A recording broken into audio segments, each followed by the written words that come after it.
गुरुमुखो, जिसके मन में परमेश्वर का वास होता है वह सदा साध रहता है। काल उसके निकट नहीं आ सकता। जिस प्रकार बिस्किट के पैकेट का ऊपरी चिकना कागज़ बिस्किट को पानी और हवाओं से बचाता है और उसे खराब नहीं होने देता, वैसे ही मन के ऊपर अगर हुक्म की चिकनाहट है तो उस पर भावजल प्रभाव नहीं डालता। जैसे कोई एयर कंडीशन कक्ष में बैठा हो तो बाहर की गर्म हवा उस पर कोई प्रभाव नहीं डाल सकती, वैसे ही हुक्म के अंदर रहने वाले सदैव परम शांत और परम आनंद में स्थिर रहते हैं। केतिया दुख भुख सदमार, यही भी दाती तेरी दातार।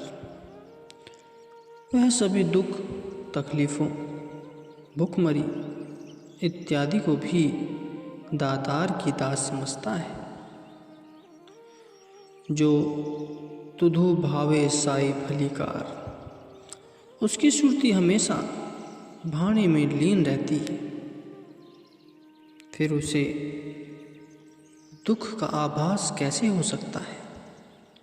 उसे पूर्ण विश्वास है कि जो भी हो रहा है वह हुक्म से ही हो रहा है। हुक्म के बिना एक पत्ता भी नहीं हिल सकता और हुक्म चलाने वाला पूरा न्यायकारी और सत्य स्वरूप है। ईश्वर जो भी करेगा उसमें अवश्य ही भलाई निहित होगी, इसलिए वह दुख को भी सुख स्वरूप मानकर सदैव प्रसन्नचित्त रहता है।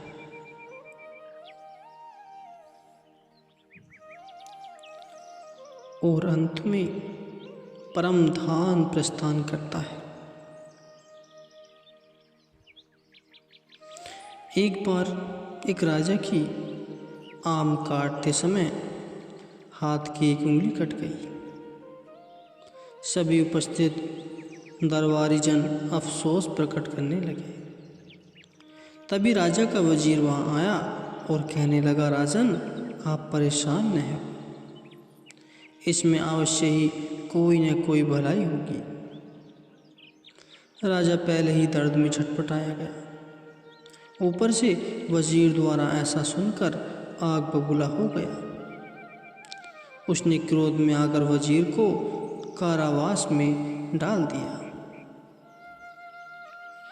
वजीर इसमें भी अपनी भलाई जान प्रसन्नता से कारावास में चला गया।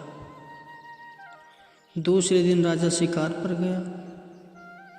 एक हिरण के पीछे दौड़ते दौड़ते वह अपने साथियों से बिछुड़ गया और जंगल में भटक गया। वहाँ एक वृक्ष के नीचे बैठा ही था कि कुछ भीलों ने आकर उसे घेर लिया। वह उसे पकड़कर अपने सरदार के पास ले गए। वहाँ एक विशेष पूजा के लिए उन्हें किसी मनुष्य की बलि चढ़ानी थी। राजा को जब इस बात का पता चला तो वह बहुत घबराया।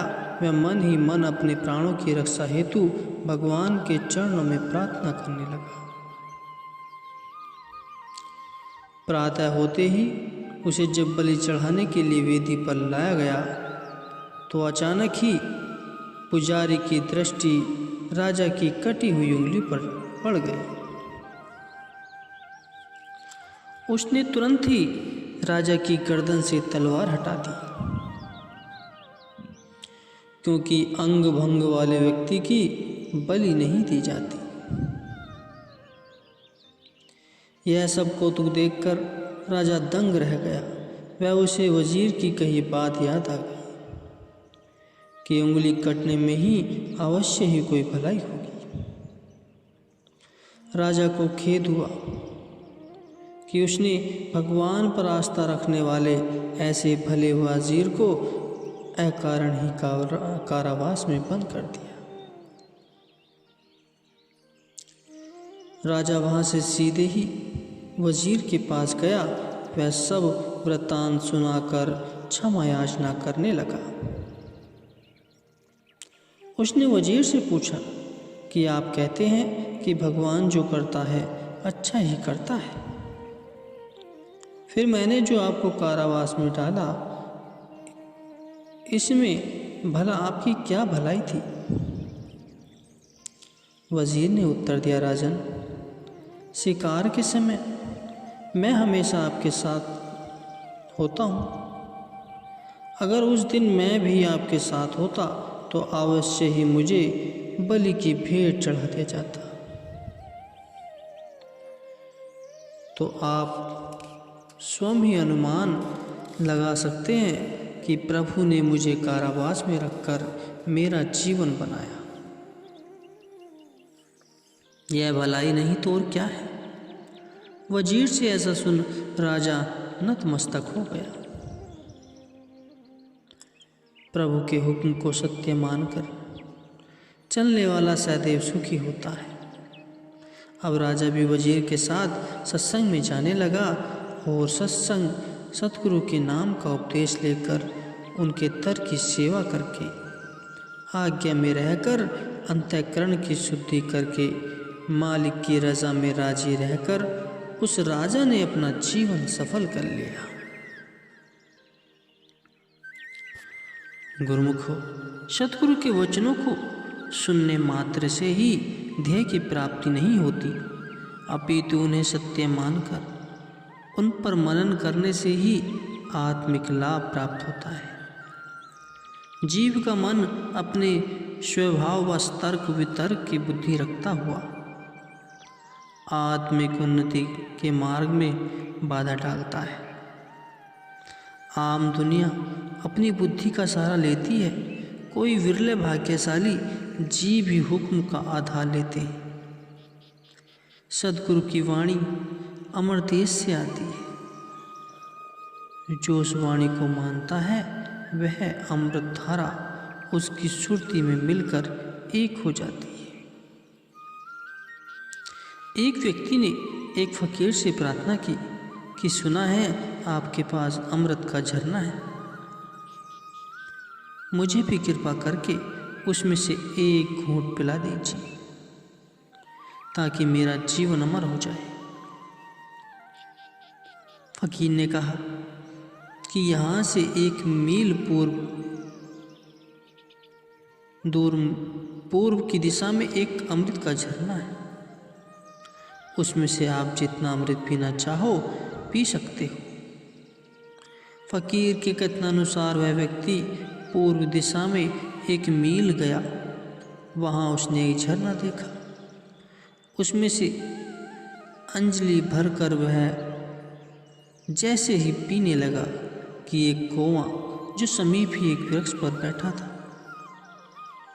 उसने कहा कि सावधान होकर पहले मेरी बात सुनो, उसके बाद ही तुम यह जल ग्रहण करना। वह कहने लगा कि पहले मैं तुम्हारी तरह एक मनुष्य था।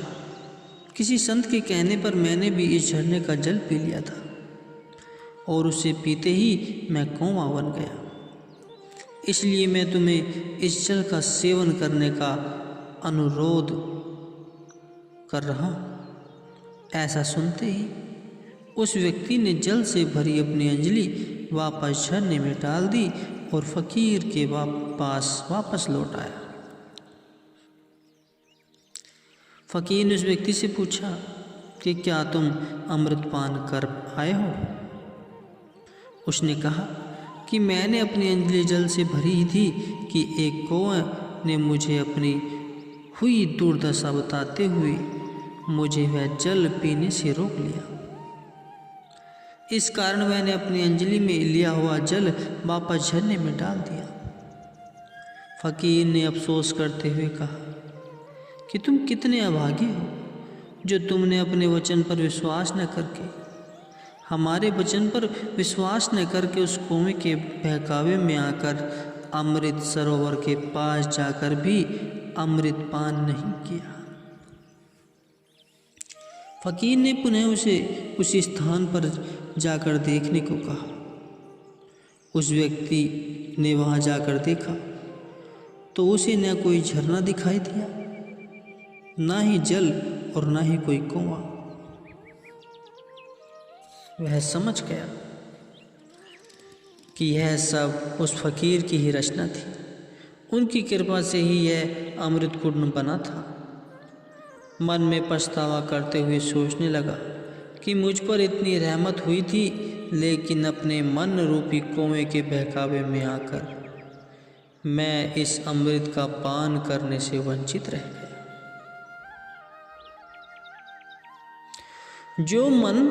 जो सेवक मन की सोच और लोक लाज को छोड़कर सतगुरु के हुक्म को सत्य करके शीश पर रखता है, उस सेवक की संभाल भी सतगुरु स्वयं करते हैं। सतगुरु पर भरोसा रखकर जो प्राणी रूहानियत की ओर पग बढ़ाता है, कुदरत की सारी शक्तियाँ उसकी सहायता के लिए प्रस्तुत रहती हैं। संत सहजोबाई जी कहती हैं, गुरु आज्ञा दृढ़ कर गहे, गुरु मत सहजो चाल, रोम रोम गुरु को रटे, सो शीस होए निहाल। गुरु आज्ञा पर दृढ़ता से चलता हुआ जो गुरुमति अपनाता है और रोम रोम में उन्हीं को ध्याता है, वह सेवक निहाल हो जाता है। इसलिए सदैव सतगुरु के वचनों को स्मरण रखते हुए जीवन जीने में ही जीव की भलाई है।